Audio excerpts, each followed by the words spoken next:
So good evening friends.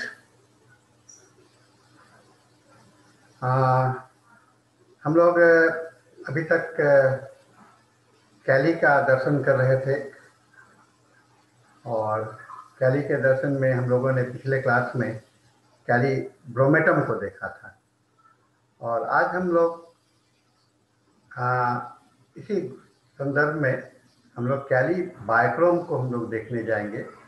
और एक चीज़ को हमेशा दिमाग में रखेंगे, जब हम कैली को पढ़ रहे हैं तो पहले हम लोग को कैली का बैकग्राउंड को दिमाग में लेके चलना पड़ेगा, ये जरूरी है ना। कैली का बैकग्राउंड उसको हम लोग इसमें देखने का कोशिश करेंगे। यह वो जो बैकग्राउंड कैली का जो बेसिक बैकग्राउंड है, बेसिक फेनोमेना है, बेसिक जो स्ट्रक्चर है, वो यहाँ पर कितना रूप से डेविएट हो जाता है, कितना उसमें परिवर्तन हो जाता है। तो इसको समझने से कैली बायक्रोम को भी आप बहुत अच्छे से समझ जाइएगा। जैसा कि हम लोगों ने कैली ब्रोमेटम में देखा था। जैसे कि हम लोग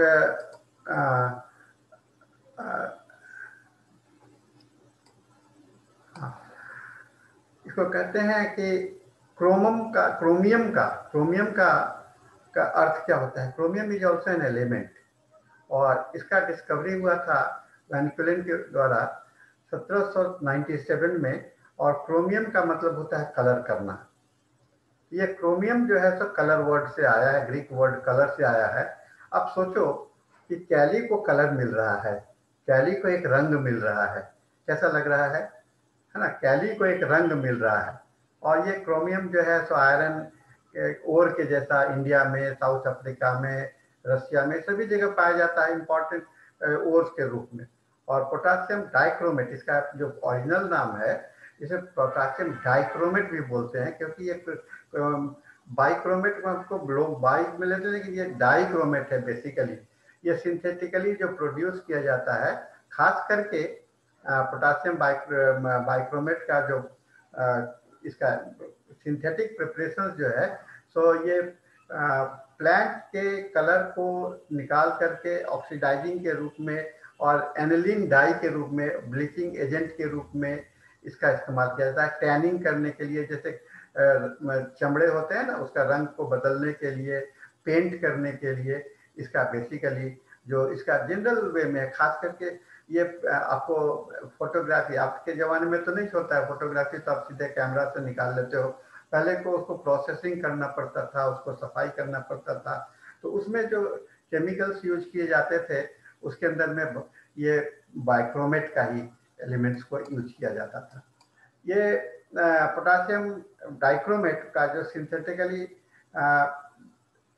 ये प्रोड्यूस किया गया है, ये बैटरी में भी पाया गया है। इसका जो केमिकल फार्मूला है ये है कि Na2Cr प्लस, इसको बनाने का तरीका जो है Na2Cr, मतलब ये सोडियम बाइक्रोमेट को दो ये पोटासियम क्लोराइड से जोड़ने से ये आपको होता है, यानी कि इसको इलेक्ट्रोलाइटिकली इसको प्रोड्यूस किया जाता है, जिससे कि ये, लेकिन ये सिंथेटिकली और एक होता है नेचुरल, है ना। सिंथेटिक, ये सिंथेटिक प्रिपरेशन है। नेचुरल प्रिपरेशन क्या होता है कि वो प्रकृति में जो उपलब्ध है उसको ही पोटेंट, जो हमारे होम्योपैथी में जो यूज किया जाता है वह natural product, not the synthetic product. तो दिमाग में ये रखना चाहिए कि हम लोग जो ये बहुत सारे बाजार में आप जाएंगे तो सिंथेटिक, वो आज जमाना भी सिंथेटिक आ गया है, तो सारा चीज सिंथेटिकली प्रोड्यूस किया जाता है। लेकिन जो ओरिजिनल हमारा जो है होम्योपैथी का दवा, वो आपको नेचुरल सोर्स से लाया हुआ है। इसका बहुत सारा यूज है और खास करके मेडिसिन में इसको एस्ट्रिंजेंट और एंटीसेप्टिक के रूप में इस्तेमाल किया जाता था, अभी नहीं। और कटराइजिंग के लिए आपको अइला होता है ना, अइला को निकालने के लिए लोग इसको अइला के ऊपर में लेप लगा देते थे और उससे ये निकल जाता था। और फिर पैर के ऊपर में सफाई करने के लिए, चलने के बाद में पैर फट जाते हैं, उस पर ये होता है। तो इसका जो कॉस्मेटिक्स में, आपको ब्यूटी पार्लर में भी इसको इस्तेमाल करते हैं फुट पाउडर के रूप में, है ना। ये काफ़ी हाईली टॉक्सिक सब्सटेंस है और इससे बहुत सारे पॉइजनिंग भी हो जाते हैं और खास करके इन्फेक्शंस होते हैं म्यूकस मेम्ब्रेन में, नाक के म्यूकस मेम्ब्रेन में, और डिसइंटीग्रेट करता है। दर्द नहीं होता है, लेकिन जो नेजल सेप्टम्स है उसमें सुराख होने लगता है। ये सब लक्षण ये आपको इसके क्रूड फॉर्म के यूज के हैं। देखिए, जो भी लक्षण हमारे मेट्रिया मेडिका में वो दो तरह का लक्षण दिया हुआ है। एक लक्षण होता है जो कि आपको ड्रग प्रूविंग के द्वारा मिला है। आप मेट्रिया मेडिका को जब पढ़िएगा तो उसमें ये लिखा हुआ नहीं है कि ये कौन सा लक्षण आया है, वो ड्रग प्रूविंग से आया है यहाँ, लेकिन दिमाग में ये रखना पड़ेगा कि ये ड्रग प्रूविंग से भी आया है और पुराना इतिहास से लेकर के जो लक्षण आए हैं उसको इसके अंदर मिल गया है। तो टॉन्सिल में, थ्रोट्स में जाएगा तो डाइजेस्टिव सिस्टम में एक अजीब सा चेंजेज है, डिजेनरेटिव प्रोसेस। डिजेनरेशन की चर्चा जब हम लोग करते हैं तो एक बात को हमको समझना पड़ेगा, जिस भी मेडिसिन में डिजेनरेटिव कैपेसिटी होगा वो आपको सिफिलिटिक ग्रुप में चला जाएगा। तो ये कैलीबाइक्रोम आपको कैलीब्रोमेटम और कैलीफॉस से ज्यादा सिफिलिटिक रेंज में इसका एक्शन देखने को मिलेगा। और खास करके हम लोग इसको इस्तेमाल करते हैं, इस्तेमाल किया जाता है आपको सिस्टमेटिक चेंजेज के लिए। जो इंग्लैंड में जो फैक्ट्री में काम करते हैं उनके जो बाल हैं गहरे हरे पीले और हेवी हेयर होते हैं, वो लोग इस पोटासियम डाइक्रोमेट के बहुत ज़्यादा ससेप्टेबल होते हैं। और इसके बहुत सारे जो फैक्ट्री में काम करने वाले वर्कर का डॉक्टर जे ड्रिसडेल ने, होम्योपैथ थे, उनका अटेंशन गया इंडस्ट्रियल इन्वायरमेंट पर और उन्होंने इस पर एक्सपेरिमेंट करना शुरू किया और उन्होंने होम्योपैथिक मेडिसिन के माध्यम से इसका होम्योपैथिक पोटेंटाइज करके उन्होंने इसका इस्तेमाल किया और होम्योपैथी में। इसलिए डॉक्टर जे ड्रिसडेल को, जो कि ब्रिटेन के रहने वाले हैं, अभी नहीं है पहले थे, इनके द्वारा ये किया गया है। और ये बहुत सारे एक्सपेरिमेंट भी किए।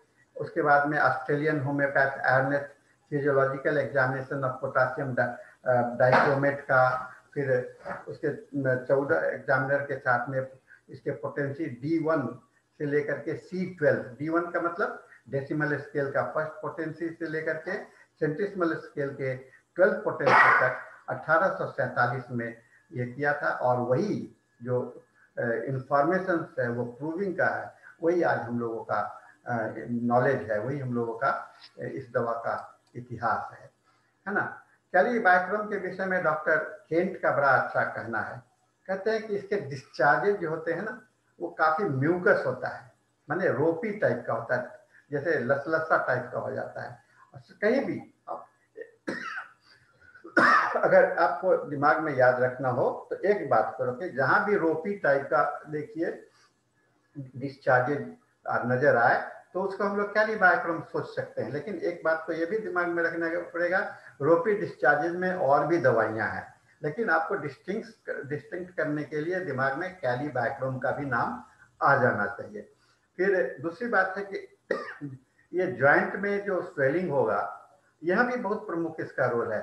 रूमेटिक अफेक्शंस में वहाँ पर swelling with heat and redness, जिसको कि हम लोग इन्फ्लामेशन कहते हैं, माने इन्फ्लेमेशन ऑफ द जॉइंट है ना। इन्फ्लामेशन मैंने क्या बताया था, इसका जो एक्शन है सो डीजेनरेटिव प्रोसेस है और डीजेनरेटिव प्रोसेस से का सबसे पहला स्टेज को हम लोग कहते हैं इन्फ्लामेशन। और इन्फ्लामेशन के बाद में उसमें सेप्सिस या कुछ और कंडीशन आता है। तो first stage is inflammation and ये डीजेनरेटिव प्रोसेस का। और उस इन्फ्लामेशन के बाद में तभी तो जैसे सूजन होगा, सूजन होने के बाद में उसमें उसका जो उसमें म्यूकस मेम्ब्रेन सड़ेगा, फिर तो उसके बाद में सेप्सिस क्रिएट होगा। ऐसा इसके अंदर में प्रभाव आता है ये कैलीबाइक्रोम का, ठीक है ना। फिर आपको आप देख रहे हैं बोगर साहब ने डॉक्टर विलियम बोरिक, इन्होंने भी कहा है कि म्यूकस मेम्ब्रेन के, स्टोमक के, बाउल्स के, एयर पैसेजेस के, बोन्स में और फाइब्रस टिश्यू में, किडनी में, सभी जगह पर म्यूकस मेम्ब्रेन को है। नेफ्राइटिस हो जाना, गैस्ट्राइटिस लगा दीजिए तो आप सोच सकते हैं कि ये हम लोग कैलीबाइक्रोम को जहाँ सोच रहे हैं। तो it is followed by the things becoming gluey nature, चिपचिपा हो जाना, ये जो फीचर्स है आपके लिए बहुत ही इंपॉर्टेंट हो जाता है, बहुत ही महत्वपूर्ण हो जाता है। कैली बायोक्रोम का कई एक नाम है, जैसा कि मैंने आपको बताया कि कैली डाइक्रोमेट के नाम से आते हैं, इसको पोटासी बायोक्रोमैस कहते हैं। कि नामकरण इसलिए अलग अलग जानना जरूरी है ताकि आप जगह दूसरे जगह पर जाइएगा तो कई एक जगह पर अलग अलग नाम मिलेंगे आपको। कैली क्रोमियम रूब्रम है ना, बाइक्रोमेट ऑफ पोटासियम, फ्रेंच नाम है बाइक्रोमेट डे पोटासे, जर्मन नाम है कैलियम बाइक्रोमेट, और इसका पोटासियम डाइक्रोमेट। ये जनरली मैंने बताया कि लाल ऑरेंज रेड कलर का होता है, ट्रांसपेरेंट होता है, क्रिस्टलिन होता है, जैसा कि आपने पिछले स्लाइड्स में फोटोग्राफ्स देखा होगा, क्रिस्टल के शेप में होता है, हवा में खुला रहता है, पानी में घुल जाता है, पानी में घुलनशील, इसलिए गोल बना करके एक्वस बनाते हैं और इसका ये होता है। लेकिन अल्कोहल में ये नहीं घुलता है, तो इसका पोटेंसाइज करने के लिए पहले इसको वाटर सॉल्यूशन बनाया जाता है और वाटर सॉल्यूशन को तब जा करके इसको ट्रांसफर किया जाता है लिक्विड में।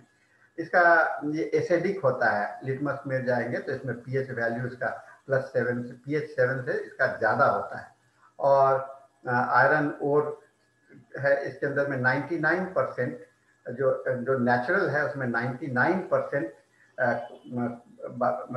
क्रोमियम क्रोमियम आयरन ओर पाया जाता है। इसका मॉलिक्यूलर वेट 294.192 है। और इसका जो ऑथोरिटी है, हम लोग जो अधिकांश है, देखिए मैं हमेशा आप लोग को बोलता हूं कि मूल स्रोत से पढ़ा कीजिए, हाँ ना, हमारी बात सुनिए ना किसी अन्य की बात सुनिए। जब आप ऑथेंटिक जहां से वो ओरिजिनेट किया, क्योंकि वही ओरिजिनल हिस्ट्री है, उसी के आधार पर हम सभी लोग इंटरप्रिटेशंस करते हैं। तो मेरे इंटरप्रिटेशंस करने का ढंग की जगह पर आपको खुद को अपना इंटरप्रिटेशंस करने का ढंग निकालना चाहिए। और इसका जो मूल स्रोत है, इसलिए मैं आपको जो गाइडलाइंस देने का कोशिश करता हूँ उसमें ये मूल स्रोत को भी बता, एलेंस इंसाइक्लोपीडिया के में आया। आप जानते हैं इंसाइक्लोपीडिया का 12 वॉल्यूम है, और 12 वॉल्यूम में कैली बायोक्रोम का भी स्थान है उसमें। और कैली बायोक्रोम को उसमें पढ़ेंगे तो आपको ओरिजिनल जो प्रूविंग रिकॉर्ड्स है प्लस इसके ड्रग इंफॉर्मेशन हैं उस मिल जाएंगे। वो रिकॉर्ड जो है आप उसी का इंटरप्रिटेशन हम लोग करते हैं क्लिनिकल यूज में जैसा आता है उसका। एक चीज, अब आइए हम लोग इसके सिम्टोमेटोलॉजी पर आ रहे हैं। Lack of vital heat, lack of vital heat से क्या समझते हैं? वाइटल हीट का मतलब वैसी गर्मी जो आपके बॉडी के टेम्परेचर को मेंटेन करता है, जहां आप ना ठंडा महसूस कर सकते हो वाइटल हीट और ना गर्मी महसूस कर। लेकिन अगर ये वाइटल हीट घट जाता है तो ये वाइटल हीट जाता है तो आप बहुत सेंसिटिव हो जाते हो। इसलिए कैली ग्रुप का पेशेंट ऐसे भी सेंसिटिव टू कोल्ड होता है। ये पेशेंट आपको जो होते हैं highly sensitive to the cold होते हैं, हमेशा चाहता है कि कोई ढका रखे, और बहुत सारे कष्ट जो है तो तभी आराम मिलता है जबकि चादर रजाई कंबल ये सब ओढ़ करके लेटते हैं। तो कवर डिजायर रिपोर्टरी में जाइएगा तो जनरलिटी चैप्टर में कवर डिजायर एंड एमुलेट्स, उसके अंदर में इसको आप लोग देख सकते हैं। लोग अपने आप को warmth of the bed amulets वहां भी देख सकते हैं। और इसके कष्ट जो की दर्द और कफ है वह हमेशा वार्म से रिलीफ मिलता है, गर्मी से, बेड के गर्मी से। और र्यूमेटिक कंडीशन हो, कोई भी कंडीशन हो, वह अच्छा मिलेगा और हॉट वेदर में इनको आराम रहेगा।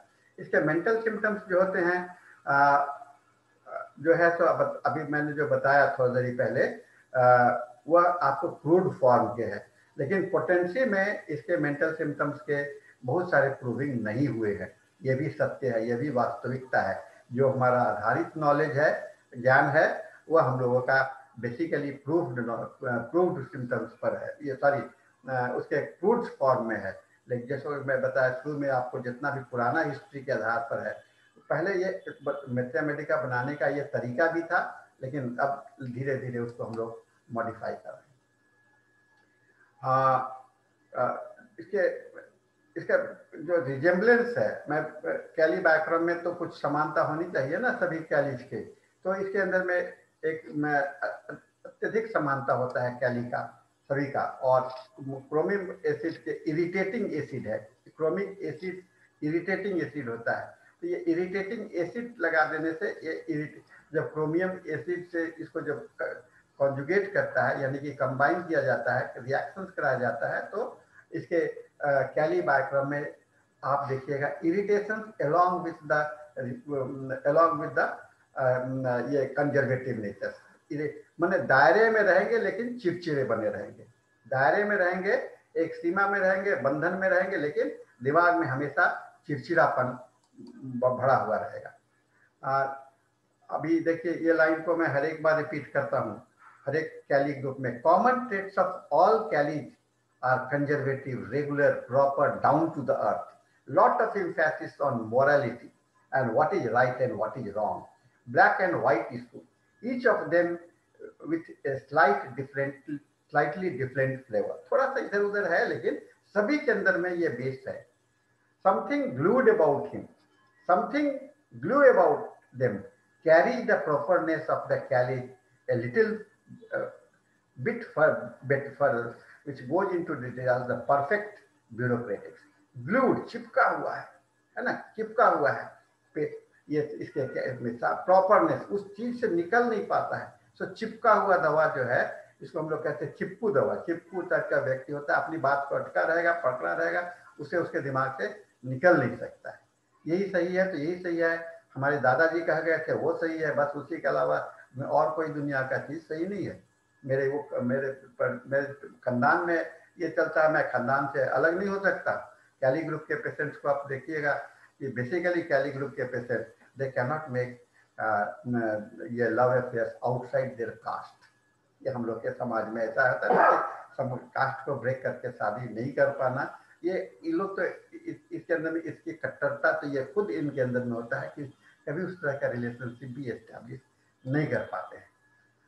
पर्सनैलिटी टाइप्स इसका जो होता है ये बहुत ज़्यादा लिस्टलेस होते हैं और फिजिकल या मेंटल एक्सरसाइज नहीं करना, सोचना नहीं चाहते। आदमी सोचेगा तब तो कुछ बाहर निकलने का कोशिश करेगा ना, लेकिन सोचने से इनको एवर्सन है, फिजिकल मेहनत से एवर्सन है।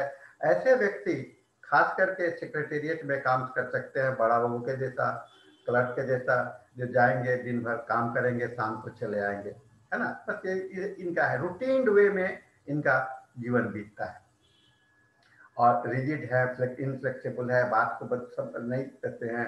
ये हर एक चीज में, खाने में, सोचने में और टाइम टेबल में, सभी हर एक चीज में they are very detailed oriented. ठीक है। सो एंथ्रोफोबिया, एंथ्रोफोबिया को हम लोग समझते हैं क्या होता है, फियर ऑफ द पीपुल और द सोसाइटी।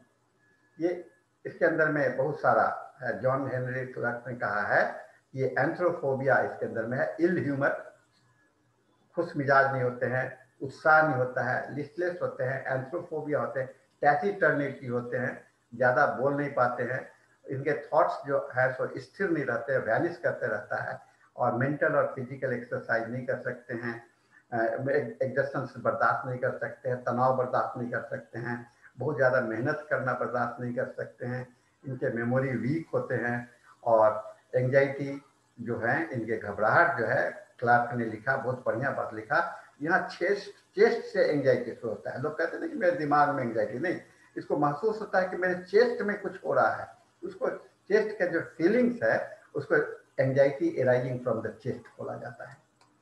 ठीक है ना। Everything on a regular basis, हर एक चीज को समय पर होना चाहिए, एक रूटीन, देखते हैं ना, रूटीन बना हुआ है, रेगुलर डिनर है, चाहे सेक्स है, चाहे बाहर जाना है, कुछ भी करना है, कुछ भी करना है, everything has to be done on a regular basis, समय पर करना है। Living according to a routine, living according to a routine, ये कैली बायोक्रोम का प्रमुख लक्षण में आता है। दूसरा चीज है कीप रेगुलर आवर्स, मैंने क्या कहा, हर एक टाइम को मेंटेन करना है, समय घड़ी देख करके चलते हैं, घड़ी बार बार कोई देखते होंगे घड़ी देख रहा है, आपको माइंड में रूब्रिक से एंजाइटी टाइम्स अबाउट, है ना, time passes too slowly, time passes too fast, ऐसे करके 2-3 रूब्रिक्स टाइम से रिलेटेड आपको मेंटल चैप्टर में आपको रिपोर्टरी में देखने को मिलेगा, टाइम से रिलेटेड एंजाइटी है ना, पता रहता है समय से 1 मिनट आगे नहीं, 1 मिनट पीछे नहीं, है ना। Anxiety when the time is set, है ना, anxiety when the time is set. Next म्यूरिटी का में भी आप देखिएगा, उसमें बहुत ज्यादा एंजाइटी होता है टाइम को, समय को लेकर के। और खास करके नेट्रम्यूरेटिकम पेशेंट बहुत ही फास्टिडियस होते हैं। फास्टिडियस मतलब कि समय के प्रति नेट्रम्यूर भी बहुत फास्टिडियस। ये कहाँ से आया? ये क्लोराइड का है और इसके क्रोमेटम में एसिडिक कैरेक्टर होने के कारण इसके अंदर में आ जाता है ना। कन्फॉर्मिस्ट, हर एक चीज का सत्यापित होना चाहिए, इसको कन्फॉर्मिस्ट बोला जाता है। हर एक चीज को सही होना चाहिए, प्रूफ होना चाहिए। अगर प्रूफ नहीं है तो उसको मानेंगे नहीं, है ना। हाँ, लेकिन प्रूफ क्या है इनका? भगवान मेरे दादाजी बोले थे वही प्रूफ है ना। गीता में जो लिखा है वही सही है, यहाँ पर लिखा है वही सही है। So they are conformist type of the person. Then they are very narrow minded, they cannot explain, cannot see, cannot, so they are narrow minded and goes by the books and the rules. So they are very narrow minded type of the personality. There is no trouble, aversion to, कोई भी कष्ट नहीं चाहिए, aversion to troubles, aversion to troubles। मुझे कष्ट, बस मुझे जीने दो खाली, बस मुझे मुझे मेरे हालात पे छोड़ दो। So they don't want it trouble. कभी भी वो कोई हिम्मत नहीं कर सकते हैं, कोई भी नया काम अंडरटेक नहीं कर सकते हैं, वो एवर्सन टू ट्रबल। देन अपने आप में ऑक्युपाइड है ना, अपने परिवार के साथ में, अपने ही फैमिली के पार में, अपना ही अस्तित्व में, अपना ही मकान है, अपना ही है, यही इनकी दुनिया होती है ना। जैसे मैंने बोला कि कुएं का मेढक, मैंने आपको बताया था पिछले क्लास में, तो कुएं का मेढक के जैसा इनका अपना मकान होता है और इसी मकान के दायरे में इनकी जिंदगी होती है। इस मकान में रहने वाले इनकी पत्नी, इनके बच्चे ही इनके जो फैमिली बनता है, यही इनका दायरा है।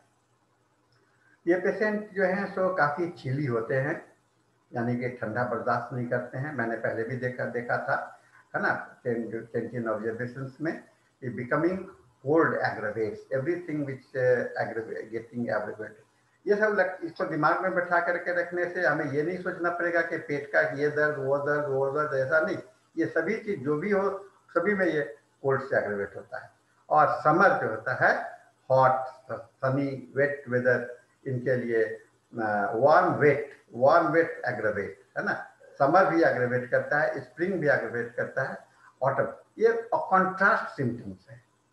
जब चिली पेशेंट होगा तो समर में एम्यूलेट करना चाहिए, लेकिन इनके वार्म वेट वेदर, मैंने वैसा गर्मी का मौसम जिसमें, जैसे खास करके अभी जो मई जून के बाद में बरसात का मौसम आएगा, उस समय जो उमस बना रहता है, वो अवस्था इनके लिए बड़ा खतरनाक होता है एग्रीवेशन। और एक टाइमिंग मैंने बताया था, इसका टाइमिंग जो है तो 2 से 5 बजे तक है ना, रात को। और आपने पिछले भी देखा, कैलिब्रोमेटर में भी देखा था, कैलीम्यूरेटिकम में भी देखा था, सभी 1 बजे के बाद ही इनके हैं। लेकिन इनका फिक्स है, इनके लक्षण जो है तो 2 बजे से लेकर के 5 बजे सुबह में, रात में, है ना। और ये कष्ट जो है तो बिछावन में पड़े रहना चाहेंगे। जो आदमी मेहनत नहीं करना पड़ेगा, लिस्टलेस रहना चाहेगा, एडजस्ट नहीं चाहेगा, तो क्या होगा? जहाँ जगना है, काम करने का समय हो रहा है, तो वेकिंग ऑन एग्रवेट्स, सारे कष्ट वेकिंग ऑन एग्रवेट्स करता है, ठीक है ना। Pain suddenly coming and appearing and disappearing, है ना, अचानक आएगा, अचानक चला जाएगा। So it is like that. एक लगता है कि अच्छा, बहुत आपको जनरेटिव चैप्टर में pain appear suddenly and disappear suddenly। तो दूसरा है pain appear suddenly, disappear gradually, pain appear gradually, disappear suddenly। ऐसा 3 रूब्रिक्स एक साथ में है। लेकिन जनरेटिव चैप्टर में जाइएगा तो जो रिलेटेड है उसमें अंदर में ये आप देखिएगा, सडनली अपियरिंग एंड डिसअपियरिंग, एक साथ में आना जाना दोनों जो है, अपियरिंग एंड डिसअपियरिंग बहुत ही सडन पेन होता है, इसका पेन का कैरेक्टर है। इसको भी दिमाग में रखना चाहिए। जब आप रोगी से पूछते हैं, देखते हैं, तो समय देखिएगा इसका पेन आया कैसे, जा कैसे रहा है ना।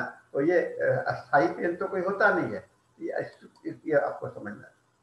अच्छा, एक चीज और है बहुत महत्वपूर्ण, ये दर्द होते हैं खास करके एक छोटे से स्थान पर होगा, एक पर्टिकुलर स्थान पे, हाथ में, कहीं भी होगा, स्टोमक में लगता है कि कुछ अल्सर है, घाव है, उसके जैसा दर्द इसमें हुआ करता है।